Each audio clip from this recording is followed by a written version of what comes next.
দোয়ার কথা বলা হয়েছে এর আগে না? যে কোনো দোয়াতে আপনি যখন নিজের জন্য দোয়া করবেন, আল্লাহর প্রশংসা দিয়ে শুরু করবেন। দোয়া করার তরিকা শিখবেন। অনেকে দোয়া করার তরিকা জানেন, সরাসরি আল্লাহর কাছে চাওয়া, নিজের জন্য চাওয়া শুরু করলো। অথবা তারও প্রয়োজন আছে, সবসময় আমাদের প্রয়োজন আছে নিজের, কিন্তু ওর চাইতে বেশি গুরুত্বপূর্ণ ওর স্ত্রী অসুস্থ, ও ছেলে অসুস্থ, দোয়া বিসমিল্লাহ দিয়ে শুরু করেছে, আল্লাহ আমার ছেলেকে ভালো করে দাও। না, এটা তরিকা না, তরিকা না দোয়া করার। দোয়া করার তরিকা হচ্ছে প্রথম আল্লাহ পাকের প্রশংসা করবেন, আলহামদুলিল্লাহ রাব্বিল আলামিন, হ্যাঁ, আল্লাহুম্মা লাকাল হামদ, আল্লাহর প্রশংসা দিয়ে। জি, তারপরে নবীর উপর সালাতু সালাম পেশ, ওয়াসসালাতু ওয়াসসালামু আলা রাসূলিল কারীম। জি হ্যাঁ, এটা করবেন। আর তারপরে আল্লাহর প্রশংসা হয়ে গেল, আল্লাহর হক আদায় করা হলো, হামদুসানা। নবীর হক আদায় করা হলো, যা আপনার উপর ছিল, সালাতু সালাম পেশ করে, দরুদ সালাম পেশ করে নবীর জন্য দোয়া করলেন, যেন আপনি নিজের জানের ওপর, প্রাণের ওপর, আপনার স্ত্রীর ওপর, আপনার ছেলে অসুস্থ রয়েছে, মেয়ে অসুস্থ রয়েছে, বাপ অসুস্থ রয়েছে, তার উপর আপনি প্রাধান্য দিচ্ছেন রাসূলুল্লাহ সাল্লাল্লাহু আলাইহি সাল্লামকে। এইটা হচ্ছে এর অর্থ, এটা হচ্ছে এর অর্থ।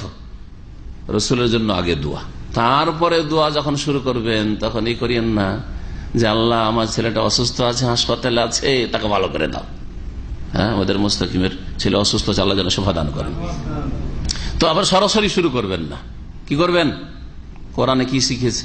হ্যাঁ, রব্বানা গফির লানা ওয়া লিইখওয়ানিনা আল্লাযিনা সাবাকুনা বিল ঈমান, আল্লাহ আমাদেরকে ক্ষমা করো, আগে আমাদের বলা হয়েছে, তারপরে ওয়া লিইখওয়ানিনা, তারপরে আমার ভাইদেরকে মাফ করো। দোয়াগুলি গভীর ভাবে কোরআনে চিন্তা করে দেখবেন।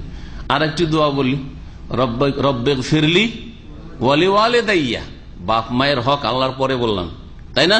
তারপরে দোয়ার ক্ষেত্রে নিজের থেকে শুরু করতে হবে, কারণ আপনি আল্লাহর রহমতের বেশি মুখাপেক্ষী আমি আমার দুনিয়া আখিরাতের কল্যাণের জন্য। তারপরে বাপ মায়ের, আমার রহমতের বেশি দরকার, হ্যাঁ, আমার আল্লাহর বরকতের বেশি দরকার। সুতরাং রব্বিগফিরলি ওয়া লিওয়ালিদাইয়া, আল্লাহ আমাকে মাফ করে দাও, ওয়া লিওয়ালিদাইয়া, এবং আমার মাতা পিতাকে মাফ করে দাও, ওয়া লিমান দাখালা বাইতিয়া মুমিনা। নবী আলাইহিস সালাম এইভাবে দোয়া করেছেন। জি হ্যাঁ, তার নিজের থেকে শুরু করবেন দোয়াতে।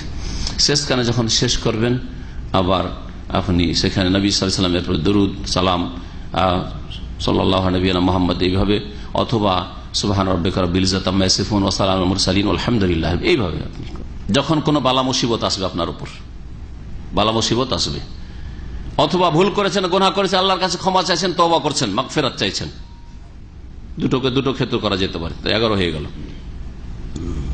কি করবেন? নবী সাল্লাল্লাহু বেশি বেশি দুরূদ পেশ করবেন। নবীর জন্য বেশি বেশি যদি আপনি দোয়া করেন, সালাতু সালাম, দুরূদ সালাম মানে কি?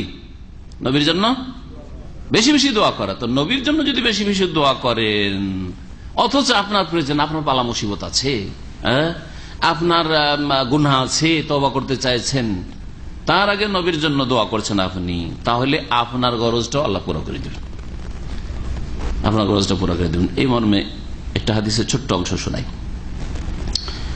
উবাই বিন কাব রাদিয়াল্লাহু তাআলা বলছেন, কুলতু, আমি বললাম, নবী সাল্লাল্লাহু আলাইহি ওয়াসাল্লাম যখন দুরূদ সালামের খুব ফজিলত বললেন, তখন আজআল্লাকা সালাতি কুল্লাহা, আপনার জন্য কি তাহলে সম্পূর্ণ দোয়াটাই আমি আপনার জন্য করব?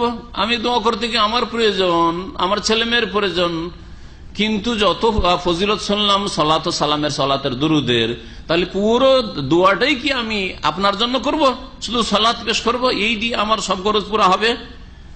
তখন বললেন, এজান তুকফা হাম্মুকা ওয়া ইয়াগফিরু লাকা যামবুকা, বা ইউগফারু লাকা যামবুকা, মাজুল করে বললেন, বা ইউগফারু লাকা যামবুকা, তুকফা হাম্মুকা, যদি তুমি তোমার দোয়াতে পুরোটাই দুরূদ পড়ো, তাহলে তোমার দুশ্চিন্তা দূর করার জন্য যথেষ্ট হবে, বালা মুসিবত দূর করা যথেষ্ট হবে। ওয়া ইউগফারু লাকা যামবুকা, আর তোমার গুনাহ মাফ করে দেওয়া হবে, তোমার গুনাহ মাফ করে দেওয়া হবে। তাহলে গুনাহ হয়েছে বুঝতে পারছেন, আর সবসময় গুনাহ হচ্ছে, বেশি বেশি দুরূদ সালাম পেশ করলে গুনাহ মাফ হয়। হাদিস রয়েছে তিরমিজিতে এবং হাদিস হাসান।